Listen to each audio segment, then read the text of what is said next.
ఆధునిక యుద్ధ క్షేత్రంలో శత్రువును కకావికలం చేసే 2 కొత్త డ్రోన్లు భారత సైన్యంలో అమ్ముల పొదలోకి చేరాయి. బాజ్ కర్గే అనే డ్రోన్లను ఢిల్లీలోని మానేక్షా సెంటర్ లో జరిగిన ఇన్నో యోధ 2024-25 సెమినార్ లో ప్రదర్శించారు. భారత ఆర్మీ తయారు చేసిన 22 ఆవిష్కరణలను ఈ కార్యక్రమంలో ప్రదర్శించగా ఈ 2 డ్రోన్లు ప్రత్యేక ఆకర్షణలుగా నిలిచాయి. నిఘాతో పాటు శత్రువులపై దాడి చేయగల ఈ డ్రోన్లు భారత సైన్యానికి కీలక అస్త్రాలుగా మారనున్నాయి. ఖర్గా అనే కామికాజ్ డ్రోన్ శత్రువుల కేంద్రాలపై సునాయాసంగా దాడి చేయగలదు.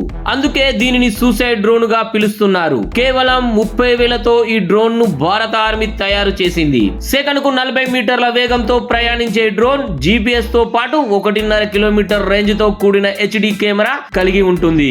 700 గ్రాముల పేలుడు పదార్థాలను ఇది మోసుకెళ్లగలదు. రాడార్ కు చిక్కకుండా వెళ్లి దాడి చేయడం దీని ప్రత్యేకత. ఈ డ్రోన్ కేవలం ఆకాశంలోకి ఎగరడమే కాదు, శత్రువులపై దాడి చేయగలదు. రాకెట్ లాంచర్లను, చిన్న ఆయుధాలను, గ్రానైడ్ లాంచర్లను పేల్చగలదు.